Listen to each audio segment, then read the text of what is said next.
So tell us a little bit about this Cuba situation. Well, Cuba, I've been always thinking about Cuba. I don't understand why we never tried to get it. And I did some research, and it looks like we did try to get it. Obviously, everybody knows the Bay of Pigs, what happened there, and that was a debacle. I mean, it was terrible. But just to let you know, between 1848 and 1898, multiple U.S. administrations formally offered to buy Cuba from Spain. 1848, the Polk administration, that's James K. Polk, offered Spain $100 million for the island. Spain famously responded that they would sooner see it sink into the ocean than to sell it to the Americans. You could see they didn't care for They didn't want the they didn't care for the Americans. Americans. At You're the not time. getting this. Yeah, so he tried to buy it for $100 million. 1854, only roughly 4 or 5 years later. The Pierce administration, U.S. diplomats drafted the Ostend Manifesto, which proposed a purchase price of $120 million. Some say $130 million by accounts. The secret document also suggested that the U.S. would buy justified in wresting Cuba by force if Spain refused to sell.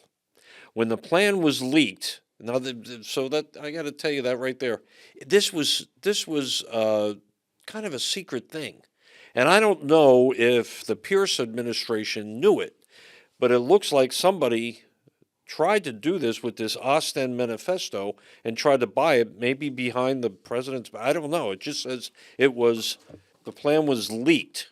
What does that mean? I don't know what that means. It caused a major political scandal and was rejected by Franklin Pierce. So, didn't happen then. Then in 1897, McKinley. Shortly before Spanish-American War, President William McKinley offered $300 million for the island. Now, in 1897, $300 million was like Oh yeah. big time. Wow. It's like billions that we talk about today. Yep. He offered $300 million. Spain again rejected the offer. I don't know. I mean, we tried to buy this country. I just think that Cuba would be great for tourism. They Yeah. would open Yeah. up hotels there and resorts and things like that. It's only 90 miles from Key West. I mean, I just think it would be such a great thing to have. I mean, they're been running around in old cars Forever. forever. This is don't go. Yeah, I This know. goes back, way back. way back. And then when Driving 1950s, 60s. right, I mean the cars. '50s saw there was a lot of mafioso that was down there. If you watch Godfather 2, I hope this works out for Trump. I know he wants to get it. He is making some stupid comments. I hate when he says, "Oh, it's mine. I could take it now Yeah. if I want.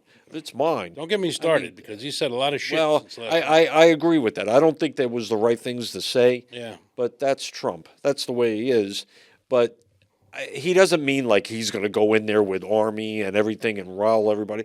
What he's trying to say is he's going to if the regime collapses, or if the person that's running it, his last name is Canal or something like that, if he stops and they let the U.S. go in there with political power, Right. it could be a beautiful thing. Those people they wouldn't even know what hit them. They would have so much money. They would have so much work. They would have such a great. And Trump is not trying to make it like the 51st state, but I wouldn't be surprised if Like all of a Canada. sudden they called it like if it was like a territory, sort of like Puerto Rico. Yeah, sort of Puerto like Rico Guam. is a territory of Yeah, the U.S. yeah, the territory. So I don't know. I just think it would be the right thing to do. I really do. I always thought it was. I was saying to myself, how come we're not pressing this any further?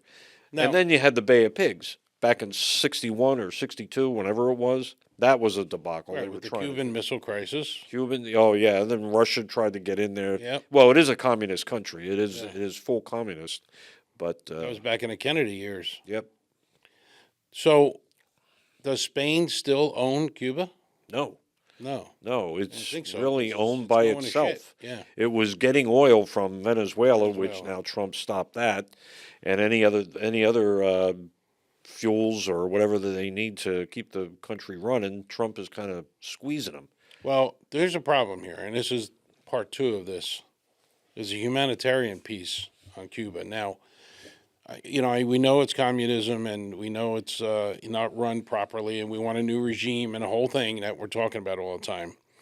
But this country recently has been having multiple blackouts, prolonged energy blackouts. Now, the part of the reason is that there are generators that generate electric, like you have nuclear, you have gas, and they use oil to run their generators to make electricity. Yeah. So without the oil, they're having constant blackouts. So there's shortages of food, medicine, fuel, clean water.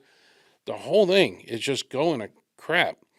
They're collapsing healthcare system. Now, I'm just talking about the people. I'm not talking about the communist part of this, or the regime that's Right. not right.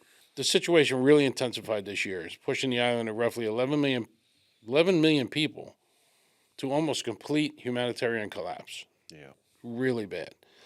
So Cuba's energy grid repeatedly collapsed and keeps going off. And as soon as they get the power on, they start losing again. They're in the dark all the time. They're rationing their gas too for the cars, right? They're rationing gas. They're allowed 8 gallons For when how there is long? gas.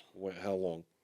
How you mean until it runs out? And then I they guess, can and only they get can only get eight more. Yeah, there's millions of people without power, with extended periods of time, including the whole island has gone out a couple of times. I mean, it's really bad. So water pumps fail. So now they got no clean water. They got no pumps for well. I know when our power went out, it was the same thing. Our well didn't pump, didn't work. Refrigerators stopped. So now there's a food crisis because a lot of food's gone bad and spoiled, and they don't have a lot of food to start with.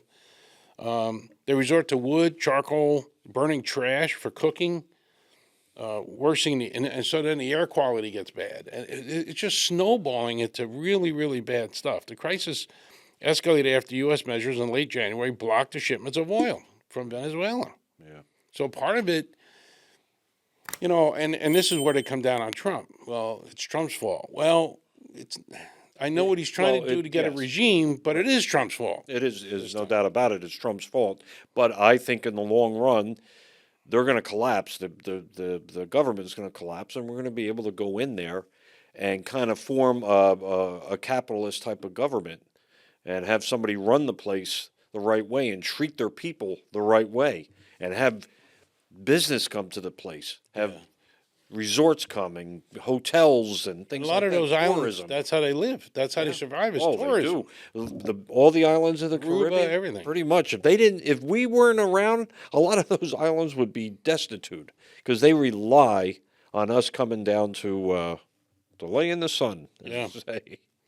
But you're right. But if this continues, this reduction in fuel imports, experts warn of a 0 hour when no more tankers arrive at all, potentially marking the worst economic downturn since 1930s.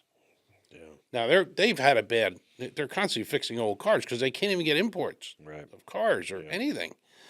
So it's a real. Well, I real saw mess I down saw a video. They were showing all the old car, like 1955 Right. Chevys and Yeah. Fords, Yeah. and things like that. But then all of a sudden, they showed on the block there was a brand new Mercedes Benz, Oh, and they're great. saying, "Who owns that?" Yeah, probably the regime leader. Benz, yeah. Early interest too. This is just another thing. Founding fathers like Thomas Jefferson and John Quincy Adams viewed Cuba as a natural appendage to the U.S. Adams described its annexation as indispensable to the integrity of the Union. Yeah, so that I agree that this is where we need to step in, try to get this thing bought, and get this fixed because now not only that, but you got a health system now that's about to collapse. Right. So all these people that are sick with no food, no water, and then no hospitals, it's snowballing. The ambulances have a lack of fuel, Right. the lack of medicines. They're in short supply. There's millions with chronic illnesses, including cancer patients. 32,000 pregnant women are there and can't get the help they need. Infant mortality rate has risen 5 out of 14 per thousand. Wow. 5 to 14 per thousand babies don't live because of what's going on. Staff shortages, healthcare workers. They refuse shifts. They just don't want to. They're under dire conditions. They don't even want to work. Yeah. It's a real shame there. So It is. I'm hoping that something changes for these people.